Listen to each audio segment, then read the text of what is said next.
ሰላም የእግዚአብሔር ቤተሰቦች ሰላማችሁ በክርስቶስ ኢየሱስ ስም ይብዛ። ያው ብዙ ጊዜ ሰላም የምላችሁ ሰላም ከሰላም የሚበልጥ ምንም ነገር እንደሌለ ስለማቅ ነው። ያው ሰላም ከሌለ የፈለገ ነገር ቢሞላ የፈለገ ነገር ቢኖር ሰላም ከሌለ እርካታ እንደሌለ ነው። ጠቢቡ ሰለሞን ሲናገር ሰላም ባለበት ጎመን በቂጣ መረቅ ብሏልና፣ ስለዚህ ቂጣ በጎመን መረቅ ብሏልና እርድ ከበዛበት ጮማ ከበዛበት ሰላም ከሌለበት ይልቅ ጎመን በቂጣ እንደሚሻል ሰለሞን ተናግሯል። ስለዚህ ይሄ ሰላም ደግሞ እውነተኛነትን የሚያመለክተው ሰላም የምላችሁም ለዚህ ነው ሁሉ ጊዜ። ስለዚህ ዛሬ ደግሞ ያው ሥላሴን በተመለከተ ክፍል 8 ትምህርቴን ዛሬ እቀጥላለሁ። ዛሬ በጥሞና እንድትሰሙኝና እናንተ የሥላሴ አማኝ ሆናችሁ ደግሞ በክርስቶስ ኢየሱስ ስም በአንዱ አምላክ ስም አምናችሁ የተጠመቃችሁ ይህንን ትምህርት ሌሎችም እንዲያገኙት በቡድንም ሆናችሁ በጸሎት ቦታም እንድትወያዩ በስራም ቦታ ሆናችሁ እንድትወያዩ እላለሁ። ለሥላሴ አማኞችም ማስተላልፈው ጥሪ ቢሆን ሥላሴ አያዋጣም። ሥላሴ ያው መጨረሻ ወደ ሲኦል ነው የሚነዳቸው። ሥላሴ የሚባል አምላክ እንደሌለ ከክፍል 1 ትምህርት ጀምሮ መሳፍንት 8 ከቁጥር 20 እስከ 21 ሥላሴ ማለት በግመል አንገት ላይ የሚንጠለጠል ቃጭል እንደሆነ ነግሬያችኋለሁ። መጽሐፍ ቅዱስ ሱሉሴ ሥላሴ ሰለሱ ብላችሁ የምታስተምሩት መጽሐፍ ቅዱስ ላይ ያለውን ቃል ነው፣ ግን የለም እያላችሁ ነው የምትናገሩት። ሥላሴ ማለት ከዛ የመጣ ትምህርት እንደሆነ በአንገት ላይ የሚታሰር በግመሎች አንገት ላይ የሚታሰር ቃጭል ሱሉሴ ወይም ሱሉስ ወይም ሥላሴ ይባላል። ስለዚህ ብዬ ነግሬያችኋለሁ ክፍል 1 ትምህርት ላይ። በተከታታይ የማስተምራቸው ሥላሴን በተመለከተ የማስተምራቸው ትምህርቶች ሁሉ ከእግዚአብሔር ቃል እንጂ ከራሴ ፈጥሬ የምናገረው ነገር እንዳልሆነ የእናንተን አስተማሪዎቻችሁንና የእናንተን ካህናቶች፣ የእናንተን ፓስተሮች፣ የእናንተን የሐሰት ነቢያቶችን ቋንቋ እና ትምህርት እየሰማችሁ ሥላሴ አምላክ ነው እያላችሁ ሥላሴን የምትቀበሉ ሰዎች ወደ ትክክለኛው መንገድ እንድትመጡ ትምህርቴን ለማቅናት እናንተን ካላችሁበት መንገድ አቅንቼ ወደ እግዚአብሔር መንግስት የምትገቡበትን መንገድ እያመቻቸው እያስተማርኩ ያለሁትና ይህንን ትምህርት በጥሞና እንድትከታተሉ መጽሐፍ ቅዱስ ላይ ሥላሴ የሚል የለም ብለን ስንነግራቸው እናንተ ኢየሱስ ብቻዎች ይሉናል። እና ታዲያ ኢየሱስ ብቻዬን ነኝ አለ። ኢየሱስ ብቻዬን ነኝ ካለ ታዲያ ሌላ ሥላሴዎች ከእርሱ ጋር አብረው አሉ ብለን እንንገራችሁ? አንነግራችሁ። አዎ ኢየሱስ ብቻውን ልክ ነው፣ ብቻውን ነው። ኢየሱስ አብም ነው፣ ወልድም ነው፣ መንፈስም ነው፣ ሁሉ በሁሉ ነው። እርሱ በፈለገው አቅጣጫና ጎዳና ሊገለጥ ይችላል፣ አንዱ ማለት ነው። ለምሳሌ ኢሳይያስ 9 ቁጥር 6 ላይ ምዕራፍ 9 ቁጥር 6 ላይ ስትመለከቱ ያ የተወለደው ያ ለኃጢአታችን ስርየት የተሰጠው ሕፃን ተወልደዋል ተባለ። እሺ ወልድ እንበለው፣ እሱ ወልድ ነው። እሱም አባት ተብሏል። እና አብም ወልድም ነው ማለት ታዲያ ለኛ ኃጢአት ነው? ውሸት ነው? መጽሐፍ ቅዱሳዊ አይደለም። አባት የዘላለም አባት ተብሎ ይጠራል የተባለው ያ የዘላለም አባት ከጥንት የነበረ ቁጥር ከመጀመሩ በፊት የነበረ አባት የነበረ የዘላለም አባት የነበረ ግን ለሰዎች ኃጢአት ሲል ቃሉን ሥጋ አድርጎ ልጅ ተብሏል። እና አብም ወልድም አንድ ብቻ ነው። ሌላ ለየብቻ ያሉ የተከፋፈሉ ነገሮች አምላኮች ወይም ሥላሴዎች የሉም ብለን ስንል እናንተ ኢየሱስ ብቻ የፈለጋችሁትን በሉ፣ ትክክል ናችሁ። እኛ ኢየሱስ ብቻ ነን። ኢየሱስ አብም ነው ወልድም ነው፣ መጽሐፍ ቅዱስ ነው የሚለው። ይህንን ትምህርት ከዚህ ትምህርት ውጭ ሌላ ምንም የሚፈጠር ነገር የለም። ኢየሱስ አብም ነው። ኢየሱስ ኃያል አምላክም ነው። ኢየሱስ ሰውም ነው። ኢየሱስ መንፈስም ነው። ኢየሱስ ሁሉ በሁሉ ነው። ኢየሱስ ከሁሉ በላይ ነው። የመላእክት ሁሉ ፈጣሪ፣ የሰዎች ሁሉ ፈጣሪ ነው። ሁሉን የፈጠረ እርሱ ነው። ልጅ ሆኖ ዝቅ ብሎ ስለመጣ አምላክ አይደለም አባት አይደለም የምንል ሰዎች ስህተት ነው። እግዚአብሔር ላይ እየዋሸን እንዳለን ነው የምላችሁ ነገር ቢኖር የዋሻችሁ እንዳላችሁ እናንተ የሥላሴ አስተማሪ። ስለዚህ ኢየሱስ አብም ነው ወልድም ነው። ከየት አመጣሁ ብትሉኝ ኢሳይያስ 9:6 ላይ ኢየሱስ ልጅ ተብሏል፣ ሕፃን ተብሏል። ያ ሕፃን አማኑኤል ነው። አማኑኤል ማለት እግዚአብሔር ከኛ ጋር ማለት ነው። እግዚአብሔር ነው ማለት ነው። እና ሌላ ቋንቋ አለው እንዴ? የለውም። ስለዚህ አማኑኤል ማለት እግዚአብሔር ከሆነ እግዚአብሔር ከኛ ጋር የሆነው በስጋ የተገለጠ ያ ትንሽ ሆኖ ሳራ በእኔና በሰዎች ደረስና ቁመት ሁሉን ነገር ተመስሎ የመጣውን ሕፃን አማኑኤል ብሎታል።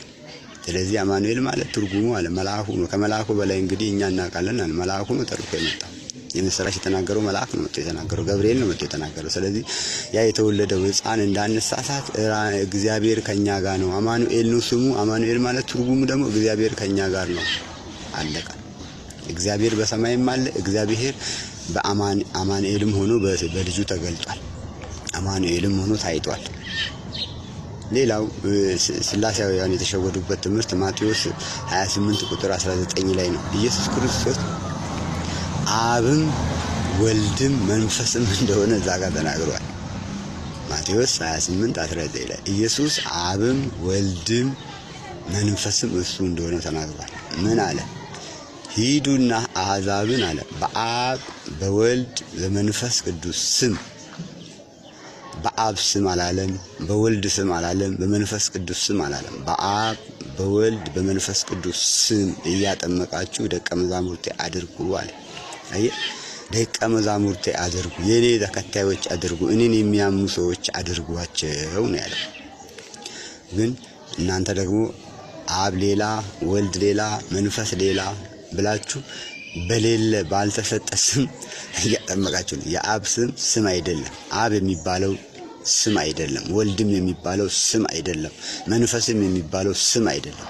የነዚህ የሶስቱ ስም ኢየሱስ ይባላል። የመዳን ስም ነው፣ ከስሞች ሁሉ በላይ ነው። ለምሳሌ ወልድ የሚባል ስም ማን ነው የሚባል? ወልድ ይላል። ወልድ የሚባል ስም የለም።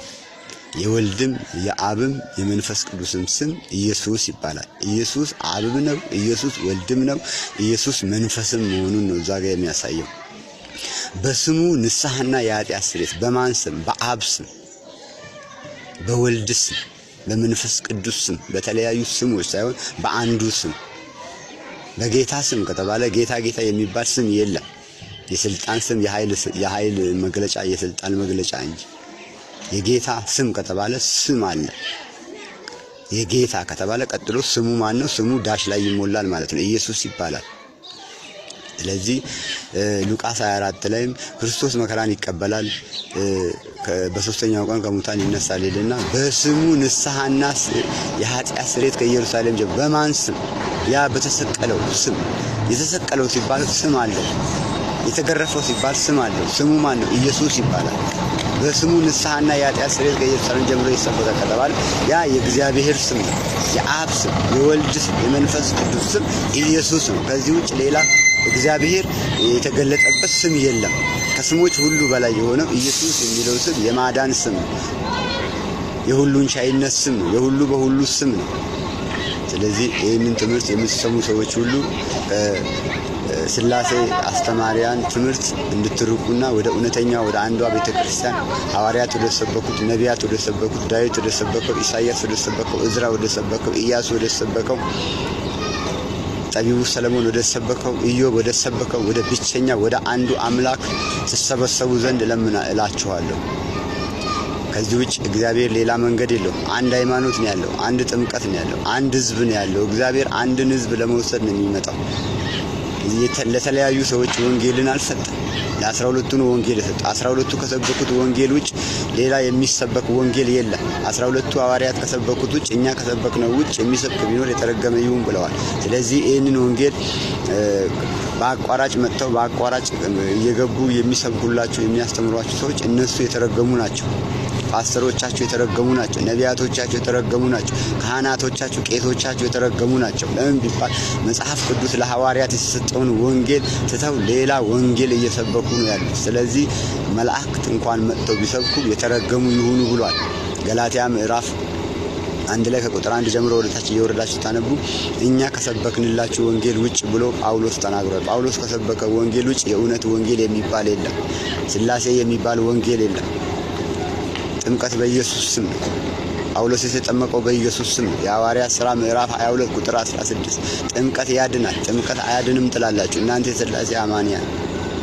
ሰው ያመነ የተጠመቀ ይድናል ይላል ማርቆስ 16:16። ይህን የተናገረው ኢየሱስ ክርስቶስ ነው። ውሃ አያድንም ትላላችሁ፣ ውሃ ያድናል። ተነስና ታጠብ፣ ለምን ትዘገያለህ ብሎታል። የሐዋርያት ሥራ ምዕራፍ 22 ቁጥር 16 ነው። ስሙን እየጠራ ተጠመቅ አለው፣ ከኃጢአትም ታጠብ አለው። ስሙ ማን ነው? ኢየሱስ ይባላል። በኢየሱስ ስም ነው ጥምቀት። ጥምቀት ያድናል አለ። አንደኛ ጴጥሮስ ምዕራፍ 3 ከቁጥር 18 እስከ 21 ተመልከቱ። እድፍን ማስወገድ አይደለም አለ። ጥምቀት አሁንም ያድነናል አለ። የኖህ ቤተሰብ በመርከብ ውስጥ ያለፉበት መንገድ ጥምቀት ነው ይላል። ያንን ምሳሌ ጥምቀት ዛሬም አሁንም ያድነናል አለ። አያድንም የምትሉ ሰዎች ተሳስታችኋል። የሥላሴ አስተማሪያን ተሳስታችኋል። መጽሐፍ ቅዱስ ያድናል ይላል። ኢየሱስ ክርስቶስ ሲወጋ ከጎኑ የወጣው ውሃ ያድናል። ውሃው፣ ደሙ፣ መንፈሱ ለማዳን በአንድ ይስማማሉ ማለት ውሃው አያድንም ትላለህ እንዴ? ምን አይነት አስተምሮ ነው የምታስተምረው? ተመለስ ከዚህ ትምህርት። ውሃ ያድናል። ያመነ የተጠመቀ በኢየሱስ ስም ያመነ የተጠመቀ ይድናል።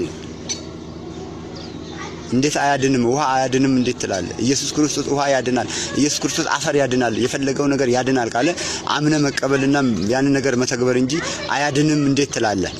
በእግዚአብሔር ቃል እንዴት ድፍረት ቃል ትናገራለህ? ያመነ የተጠመቀ ይድናል። ሥላሴ ነው ማያድነው። ያንተ ሥላሴ አያድንም። በግመል አንገት ላይ የሚንጠለጠለው ቃጭል አያድንም። በኢየሱስ ስም ተመለስ። ቻው። ክፍል 9 እስክንገናኝ ድረስ ሁላችሁም በዩቲዩብም በቲክቶክም አሉ ትምህርቶች፣ በሁለቱም ላይ መከታተል ትችላላችሁ። ለሌሎችም ንገሯቸው፣ ትምህርቱን ይከታተሉ። እግዚአብሔር ከኛ ጋር ይሁን። አሜን። ቻው። ሰላምና ጤና ይስጣችሁ።